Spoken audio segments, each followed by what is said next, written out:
ایک عمل ایسا امام نے ان 10 راتوں میں شروع ہونے لگی، ان میں یہ بیان فرمایا ہے کہ اگر کوئی اس عمل کو انجام دے دے تو امام نے فرمایا کہ جس کے ثواب میں شریک ہوگا، اور وہ ہے مغرب اور عشاء کے درمیان ایک نماز۔ مغرب اور عشاء کے درمیان ایک نماز کہ جو ان 10 راتوں میں پڑھنی ہے، یعنی 10 دن آپ نے نماز پڑھنی ہے، 10 دن اس لیے کہہ رہا ہوں کہ وہ در حقیقت 10 راتیں ہیں، وہ مغرب اور عشاء کے درمیان، جن میں نیت نماز کی بڑی سادہ ہے، بسم اللہ الرحمن الرحیم۔ حفظ امام جواد ہے نا، آپ بازو پہ باندھیں، اس کا اثر روایات میں بھی علماء نے بھی لکھا ہے کہ سورہ فلق اور سورہ ناس پڑھ کر سوئیں۔ حفظ امام جواد علیہ السلام چاہے آپ اپنے پاس رکھیں، لیکن بازو پہ باندھنے کا ایک الگ اثر ہے، وہ باندھیں تو شیاطین جن و انس کے فتنے سے محفوظ رہیں گے۔ یہ حفظ امام جواد وہ ہے کہ جو امام نے مامون کو دیا تھا۔ مامون، کل کی تقریر یاد آ رہی ہے؟ جواد وہ ہوتا ہے کہ جو بغیر استحقاق کے عطا کرتا ہے۔ امام نے مامون کو دیا تھا جب اس کی جان کو خطرہ تھا، اور اس نے کہا کہ فرزند رسول مجھے کچھ عطا فرما دیجیے کہ میری جان بچ جائے، اور امام اسلام نے اسے یہ حرز دیا تھا۔ ایک حرز طولانی ہے، ایک حرز مختصر بھی ہے۔ وفات الجنان میں آپ کو باقیات الصالحات جو حاشیے پر دعائیں لکھی ہوتی ہیں، اس کی فہرست میں آپ کو حرز امام جواد مل جائے گا، وہاں سے اسے لکھیں خود ایک سادہ سفید کاغذ پر، اول آخر درود کے ساتھ اپنے ہاتھ پہ باندھ دیں، اور اس کا اثر دیکھیں پھر، اور ساتھ میں یہ ریکویسٹ ہے کہ تھوڑا سدھر بھی جائے۔ اب وہ میری کیفیت یہ ہو گئی اس وقت، وہ جب کسی نے آ کر ایک عالم دین سے یہ کہا کہ گھر میں چوریاں بہت ہو رہی ہیں تو کچھ وظیفہ بتلائیے گا، انہوں نے جب وظیفہ بتلایا تو اس کے بعد عالم نے کہا کہ ایسا کیجیے گا کہ کتا بھی ایک پال لیجیے گا۔ تو انہوں نے بڑی عقیدت سے جواب دیا کہ جناب آپ نے دعا دے دی، اس کے بعد کیا فرق پڑتا ہے، ہمارے تو عالم بھی آپ ہیں، کتے بھی آپ ہیں، جو کرنا ہے آپ نے کرنا ہے، ہم نے کیا کرنا ہے۔ تو یہ جشن ہے، تو میں نے کہا کہ تھوڑا سا آپ مسکرا بھی جائیں۔ مزاح المومنین بھی عبادت ہے، مومنین کے چہرے پر خوشی لے آنا بھی عبادت ہے۔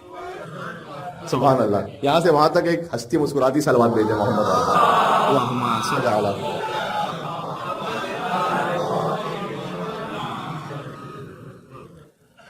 تو دعا بھی ضروری ہے، اور ڈاکٹر صاحب تشریف فرمائیں دوا بھی ضروری ہے، اس کے بغیر معاملہ نہیں ہوگا۔ تو اگر فقط کوئی حفظ مان، یعنی اس کا مطلب ہے کہ 15 سال تک میں اپنے بچے سے بیگانہ رہوں، اپنی زندگی میں مگن رہوں، ایک پراپرٹی تو دوسری پراپرٹی، تو ایک بزنس تو دوسرا بزنس، تو یہاں ٹریول تو وہاں ٹریول، یہ سب غلط نہیں ہے، لیکن کل کی بات سے جوڑیے گا، میں کچھ کرتا ہوں باتیں مربوط رہیں کہ یہ سب کچھ ہسبینڈ اور وائف کے رشتے کی کاسٹ پر نہیں ہونا چاہیے، اور تربیت اولاد کی کاسٹ پر نہیں ہونا چاہیے، باقی آپ کیجیے، بات واضح نا۔ تو پھر 15 سال بعد آ کر کوئی عالم دین سے یہ کہے، یا مجھ جیسے ایک طالب علم سے یہ کہے کہ مولانا کچھ لکھ کے دیجیے، وہ تو پھر حضرت حجت ہی کا کام ہے کہ وہ سر پر ہاتھ رکھے تو ولایت تکوینے سے کچھ ہو جائے، وہ تو کر سکتے ہیں، وہ تو من کن تو مولا فاضل مولا کے مستاق۔ ہم تو فقط یہ عرض کر سکتے ہیں کہ جو آپ بول رہے ہوتے ہیں وہی کاٹ رہے ہوتے ہیں، اس لیے اس بات کا اہتمام کیجیے، اور خاص طور پر اپنے آپ کے لیے، بچوں کے لیے اس بات کو بھی ذہن میں رکھیے گا۔ دیکھیں جب زمین ویسے ہی پڑی رہے تو اس میں بیج تو آئیں گے، جب دل و دماغ ویسے ہی خالی رہے تو شیطانی خیالات تو بھریں گے، تو یہاں شیطانی خیالات نہ آنے دیجیے، اور لے کر آئیے بچوں کو امام بارگاہ اور مدرسے،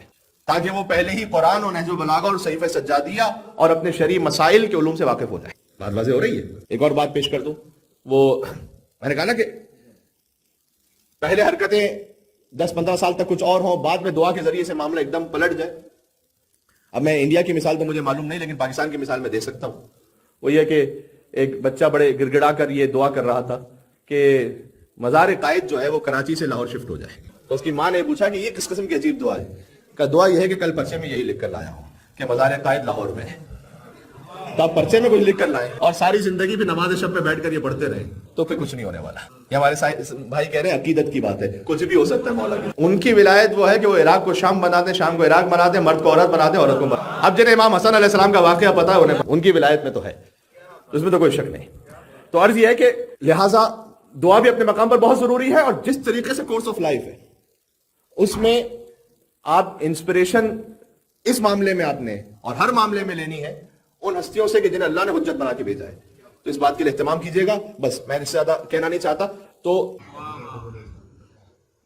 مرج البحرین کا جشن ہے، اور جن آیات کا انتخاب کیا ان کا تعلق سورہ فجر سے، آیت نمبر 1 سے لے کر 5 تک 89 سورہ ہے، وہ یہ سورہ حسین سے ہم نے ان آیات کو پڑھا ہے، اس لیے کہ اس سورہ کا اختتام ان آیات پر ہے کہ یا ایتھا النفس المطمئنہ ارجعی الی ربک راضیۃ مرضیہ فادخلی فی عبادی وادخلی جنتی۔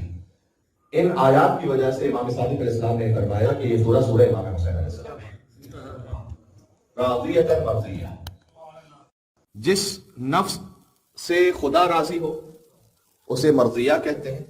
جو نفس خدا سے راضی ہو اسے راضیہ کہتے ہیں. بی بی فاطمہ تو زہرا کا لقب بھی ہے راضیہ اور مرضیہ. وہ بی بی جو خدا سے راضی ہو اسے راضیہ کہیں گے. جس بی بی سے خدا راضی ہو اسے مرضیہ. آج راضیہ اور مرضیہ بی بی کے عقد کا جشن ہے اس سے کہ جس کے پاس اللہ سبحانہ وتعالیٰ کی ساری رضائیں موجود ہیں. شب ہجرت بستر رسالت پر جس نے اپنے نفس کو بیچا اور مرضی پروردگار کو خرید لیا. تو عرض خدمت ارشاد اقدس الہی ہے والفجر ولیال عشر. ایک فجر کی قسم اور 10 راتوں کی قسم.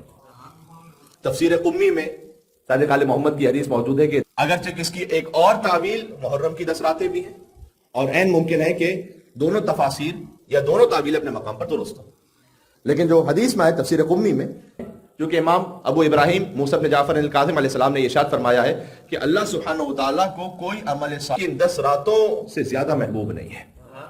یعنی آپ کوئی عمل صالح انجام 10 راتوں میں انجام دیں وہ سب سے زیادہ محبوب ہے اللہ سبحانہ وتعالیٰ کو، بجائے اس کے کہ باقی ایام میں انجام دیں. اس کی خاص اہمیت ہے.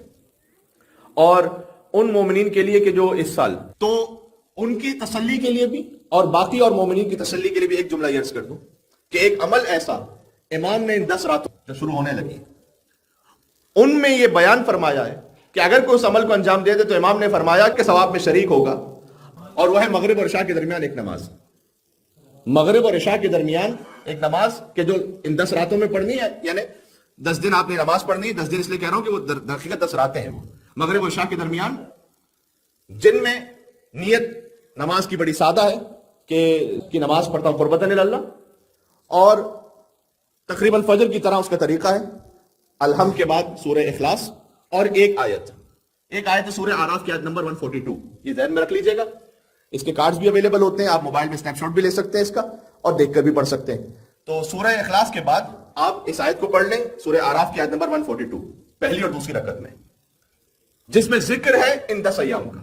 وَوَاعَدْنَا مُوسَىٰ 30 لَيْلَةً وَأَتْمَمْنَاهَا بِعَشْرٍ فَتَمَّ مِيقَاتُ رَبِّهِ 40 لَيْلَةً کہ ہم نے وَوَاعَدْنَا مُوسَىٰ 30 لَيْلَةً ہم نے موسیٰ علیہ السلام سے 10 راتوں کا، پہلے کا 30 راتوں کا وعدہ کیا، اس کے بعد مزید 10 راتوں کا اس میں اضافہ کیا. فَتَمَّ مِيقَاتُ رَبِّهِ 40 لَيْلَةً تو موسیٰ کے رب کا وقت جو وعدہ تھا وہ پورا ہو گیا 40 راتوں تک.